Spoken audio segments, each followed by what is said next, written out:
नमस्कार मित्रों, आप सभी लोगों का स्वागत है प्राचीन समाधान यूट्यूब चैनल पर। मित्रों, सावन के महीने में भोलेनाथ जी के पूजा पाठ का एक विशेष महत्व होता है। सावन के महीने में शिव भक्त भोलेनाथ जी का आशीर्वाद प्राप्त करने के लिए व्रत रखते हैं, कांवड़ यात्रा पर जाते हैं और शिवलिंग की विशेष रूप से पूजा करते हैं। कहा जाता है कि अगर कोई व्यक्ति सावन के महीने में भगवान भोलेनाथ जी की थोड़ी सी भी पूजा पाठ करता है तो उसे भगवान भोलेनाथ जी तुरंत ही वरदान दे देते हैं। लेकिन सावन शुरू होने से पहले या सावन मास के दौरान कुछ खास चीजों को घर लाना बेहद ही शुभ माना जाता है। अगर आप सावन शुरू होने से पहले इन गुप्त चीजों को घर लाते हैं जिसके बारे में हम आप लोगों को बताने जा रहे हैं, तो यकीन मानिए भगवान भोलेनाथ जी प्रसन्न होकर आपकी हर मनोकामना पूरी कर देते हैं, क्योंकि यह सभी चीजें महादेव को सबसे ज्यादा प्रिय है। मित्रों, भगवान भोलेनाथ बहुत ही भोले हैं। वह केवल एक लोटा जल से ही प्रसन्न हो जाते हैं और जो व्यक्ति सावन शुरू होने से पहले इन गुप्त चीजों में से एक भी चीज अपने घर लेकर आता है तो उस व्यक्ति को भगवान भोलेनाथ जी का वह आशीर्वाद मिलता है, जिसके बाद उसके जीवन से तमाम प्रकार की समस्या, गरीबी, दरिद्रता, कष्ट, परेशानी सब खत्म हो जाती है और उस व्यक्ति को जीवन में कभी भी धन से संबंधित समस्या नहीं होती।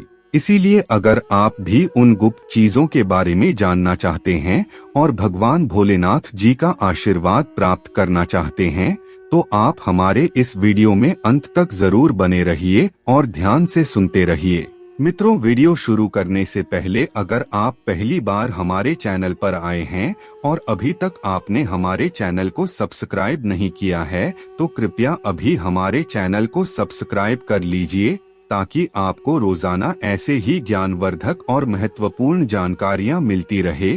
साथ ही साथ सच्चे हृदय से कमेंट बॉक्स में जय भगवान भोलेनाथ जी जरूर लिख दीजिए। मित्रों, सबसे पहली चीज है भस्म। भगवान भोलेनाथ जी को भस्म सबसे ज्यादा प्रिय है। सावन शुरू होने से पहले या सावन मास के दौरान शिव मंदिर से भस्म लाकर अपने मंदिर घर में रख सकते हैं। इस भस्म के साथ शिव जी की पूजा करने से बहुत ही ज्यादा लाभ मिलता है। इसके अलावा अगर आप थोड़ा सा भस्म अपने धन रखने वाले स्थान में या तिजोरी में रख देते हैं तो इससे आपको जीवन में कभी भी धन संबंधित समस्याओं का सामना नहीं करना पड़ता और भगवान भोलेनाथ जी की कृपा से सभी कष्ट दूर हो जाते हैं। दूसरी चीज है रुद्राक्ष। भगवान भोलेनाथ जी को रुद्राक्ष सबसे ज्यादा प्रिय है। कहा जाता है कि भगवान भोलेनाथ जी स्वयं रुद्राक्ष पर वास करते हैं। रुद्राक्ष को सावन महीने से पहले अपने घर लाने से सुख, सौभाग्य और समृद्धि की प्राप्ति होती है।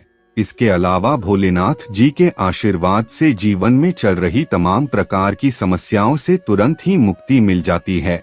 आपकी जानकारी के लिए बता दें, रुद्राक्ष एक प्रकार का फल होता है जिसे शिव जी का ही अंश माना गया है। शिव पुराण में बताया गया है कि रुद्राक्ष की उत्पत्ति शिव जी के आंसुओं से हुई थी। अगर आप रुद्राक्ष की माला धारण करना चाहते हैं तो आप सावन के महीने में कर सकते हैं। यह उत्तम माना जाता है। मान्यता है कि रुद्राक्ष का माला धारण करने से आपके ऊपर पड़ने वाले ग्रहों का अशुभ प्रभाव कम हो जाता है और आपको शांति प्रदान करता है। तीसरी चीज है त्रिशूल। त्रिशूल भगवान भोलेनाथ जी का अस्त्र है जो हमेशा भगवान भोलेनाथ जी के साथ होता है। त्रिशूल को बहुत ही पूजनीय माना जाता है क्योंकि यह तीन लोक तथा तीनों देवों का प्रतीक माना जाता है। भगवान भोलेनाथ जी के साथ त्रिशूल का भी पूजन किया जाता है। त्रिशूल का पूजन करने से नकारात्मक शक्तियों का नाश होता है और शत्रुओं से लड़ने की ताकत भी मिलती है। आपको सावन शुरू होने से पहले या सावन महीने के दौरान पीतल, तांबा या फिर चांदी का एक त्रिशूल जरूर लाना चाहिए। त्रिशूल को लाने के बाद उसकी पूजा पाठ करके उसे अपने घर के आंगन में या अपने घर के छत पर रख सकते हैं, क्योंकि इस तरह त्रिशूल को रखने से साक्षात भोलेनाथ जी का आशीर्वाद मिलता है और घर में जो नकारात्मक ऊर्जा होती है वह खत्म हो जाती है और घर की बरकत होती है। चौथी चीज है गंगा जल। मित्रों, भगवान भोलेनाथ जी को गंगा जल और साधारण जल दोनों ही अत्यंत प्रिय है और यही कारण है कि शिवलिंग पर केवल एक लोटा जल चढ़ाने से ही भगवान भोलेनाथ जी प्रसन्न हो जाते हैं। भगवान भोलेनाथ जी ने गंगा जी को अपने सिर पर धारण किया हुआ है, इसीलिए उन्हें गंगाजल अत्यंत प्रिय है। ऐसे में अगर आप सावन महीना शुरू होने से पहले या सावन माह के दौरान गंगाजल लेकर आते हैं और उससे भगवान भोलेनाथ जी का अभिषेक करते हैं तो आपको निश्चित ही भगवान भोलेनाथ जी का आशीर्वाद प्राप्त होगा और भगवान भोलेनाथ जी के आशीर्वाद से आपके घर में इतना धन आएगा कि आपने कभी कल्पना भी नहीं की होगी। पांचवी चीज है डमरू। जी हाँ मित्रों, आपने सही सुना, डमरू और डमरू की आवाज दोनों ही हिंदू धर्म में सबसे खास माने गए हैं।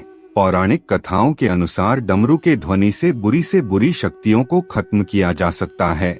घर में मौजूद बुरी शक्तियों का नाश करना हो तो सावन के पवित्र महीने में घर में डमरू जरूर लाना चाहिए। अगर आप भोलेनाथ जी को अर्पित किए गए डमरू को प्रतिदिन पूजा पाठ करने के बाद संध्या के समय बजाते हैं तो इससे घर में मौजूद नकारात्मक शक्तियां खत्म हो जाती हैं।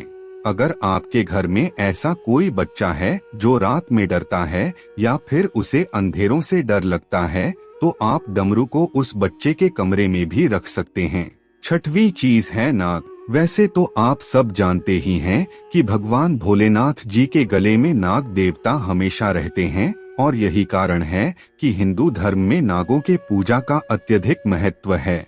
अगर आप सावन शुरू होने से पहले चांदी का एक नाग लेकर आते हैं और इसे अपने मुख्य द्वार पर या अपने घर के अंदर रखते हैं तो यह नाग देवता घर में आने वाली बुराई को मुख्य द्वार से ही वापस कर देते हैं।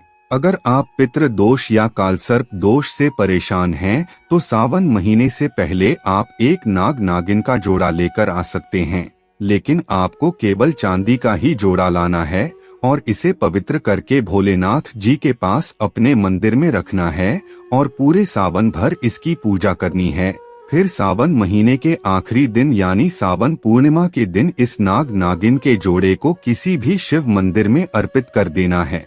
अगर आप इतना उपाय कर लेते हैं तो आपके ऊपर जो भी कालसर्प दोष या पितृ दोष होगा तो वह खत्म हो जाएगा और आपके जीवन में चल रही गरीबी, दरिद्रता, कष्ट, परेशानियों से आपको मुक्ति मिल जाएगी। इसलिए सावन महीना शुरू होने से पहले इतना उपाय जरूर कीजिए। मित्रों, आज की वीडियो में बस इतना ही। फिर मिलते हैं किसी नई जानकारी के साथ। तब तक के लिए धन्यवाद।